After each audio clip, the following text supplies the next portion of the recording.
Okay, so I'm on a roll here and I'm still at the Twin Pines Mall here, and I'm gonna give you guys the curtains video that I believe I promised you.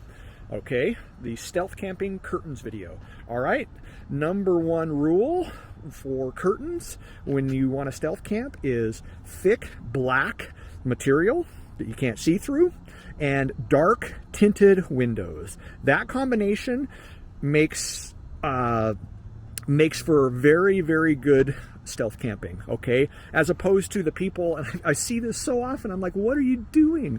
Okay, people will have no tint on their windows at all, and they will have, you know, like pink unicorn printed fabric for curtains, and it's like, no, you can see that a mile away, and everybody knows, the security guard or whoever, the cops go up and look at that from a mile away, and they're like, okay, somebody's camping in there. Okay, and then what happens? What happens is you get this in the middle of the night, okay, and you lose as a stealth camper. All right, you just lost the game. Not good. All right, dark black fabric, thick dark black fabric, and dark tinted windows. All right, and next is how you put them in. Okay, that's extremely important, how they are installed, and you want them as snug up against the window and up against the frame as possible so there are no gaps, so some whack-ass security guard, when he comes up with his big dumb flashlight shining it in, he can't see through this, he can't see around those gaps, okay, because there are no gaps, you can't see around these curtains. All right, so that's extremely important, is you got to fit them up tight against the windows and against the frames. And how do I do that? Let's turn some light on here. Okay, let's see here.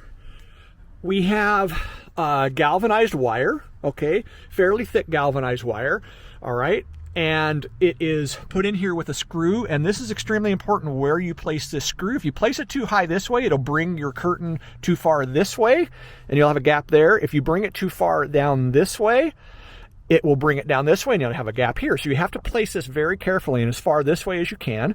Okay, so what I did is I have a screw, I have a washer, and I took my wire, okay, my galvanized wire or stainless, whatever you want to use, and I wrapped it around that and I screwed it in with my screw gun, okay? Then I came over here and I pulled it tight and I pulled it, wrapped it around, and I pulled it down with some vice grips hard, and then I used my other hand and I screwed that in nice and snug.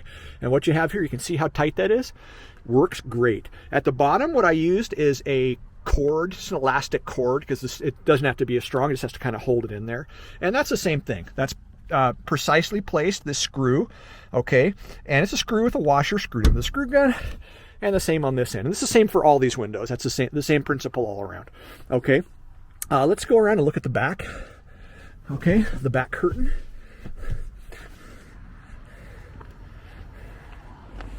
All right, and it's the same deal. Okay, placement is very important, but I have my screw right there. As you can see, galvanized wire, nice and tight. Same thing, and I got that tightness by wrapping it around, pulling it down with some vice grips, and screw gunning that right in there, nice and tight. These have been up here for years, no issues. Same thing at the bottom, you can't see it, I don't think, because there's too much light here, but I have an elastic cord, same principle. Okay, and the way this fabric is mounted, okay, is my wonderful mom did this for me because she was excellent seamstress. And she took and just made a loop in this, just looped it around and sewed it. And the same thing at the bottom, and made two loops, and the wire goes, they go around the wire and it threads, and it goes on there like that. Very, very simple. Let's turn this off and shut this. I'll show you the front curtains. And these are pretty important, okay? How I did this is I have a thick wire, okay, much thicker than this. This is, I don't remember where I got this. It's been years since I put these in. Okay, but it's a nice thick wire. I think you can kind of see how thick that is. All right, and the way I did this is I put a loop in the end of the wire, a little loop, about, you know, however big. Let's turn some lights on again.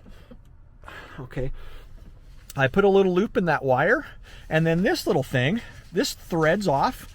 Okay, that screws off, and then I put the loop in it and around that, and then I screwed it back in, and that holds that firmly in place. And then on this side, This just sticks in there and stays there on its own. There's a little cubby hole back in there that sticks into. It works great.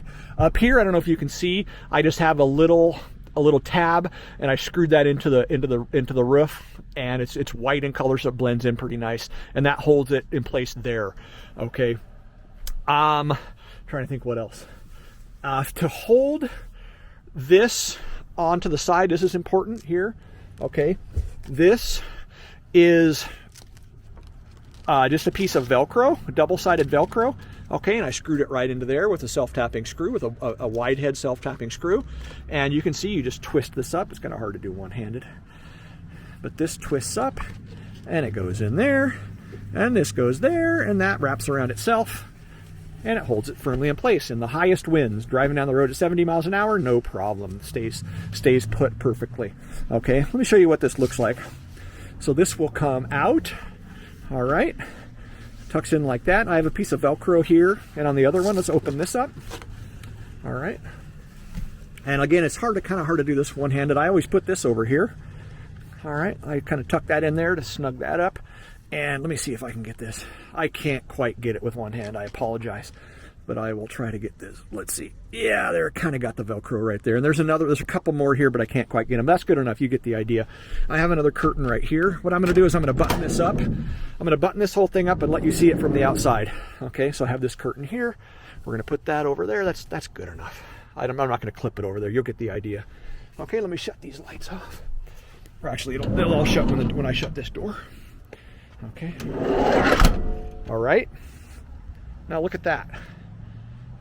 Okay, black tinted windows, black curtains, and look at that.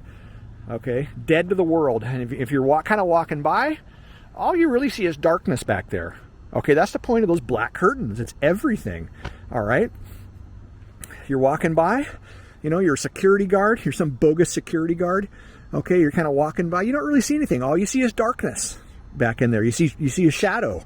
You don't see unicorn patterned white curtains there that make it all obvious. I know unicorn curtains are cool, but not for stealth camping, okay?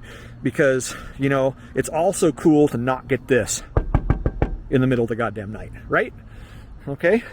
So there you go. Dark tinted windows, dark black curtains. You are dead to the world in that thing. And again, okay, if some whack-ass security guard comes up with this stupid light doing this, shining in, he can't see shit. It's beautiful. Okay, I've had it happen. I've had them come up and shine around, and I'm just in there snug as a bug in a rug. I even have my headlamp on sometimes reading, and I just don't even give them a second thought. I see them poking around, and they leave. Okay, so there it is, and like I may have said, I've been doing this since 1996. All right, since April 1996 is when I got my first van, and I made the stealth camper's #1 stealth camper's mistake, besides not having curtains or having inadequate curtains, and that is parking someplace where you're not supposed to be at night, where cars are not typically at night. Okay, like a mall parking lot. All right, look around. What do you see? You think this is a good place to stealth camp? No. Okay, because you're going to get a knock in the middle of the night. You want to be where cars are supposed to be at night, like hotel parking lots, apartment building parking lots, Walmart parking lots are good. Okay, million other places at night. Okay, where cars are supposed to be. You do that, you're going to be great. Okay, so I violated that the first night in April 1996 when I first got my van, and I was so excited to break out and quit paying goddamn rent and get on the road and start being free. And I was so excited. I went to a city park, and sure as shit, in the middle of the night, I got this. And some cops pleasantly told me to leave, and I realized, nope, I learned the lesson. I need some dark curtains and some dark tinted windows, and I need to be where I won't look out of place at night. So I'm going to make a full stealth camping video at some point soon and get into all the little tricks, but that is the dark tinted windows and being where you're supposed to be at night in the appropriate places is how that knock in April 1996 is the last knock I have ever had, and that is completely honest. And I've been doing this not nonstop, but a lot for the last, whatever that is, 24 years. Okay, so there you go. So I'll make a stealth camping video for you guys at some point, but for now, dark black, dark tint and black as night curtains, thick and black and tightly fitted in the manner that I showed you. That will give you the confidence to stealth camp. Look at how dark that is. You're dead to the world. Nobody knows what's going on in there. It's perfect. It's beautiful. That'll give you the confidence to stealth camp wherever you want.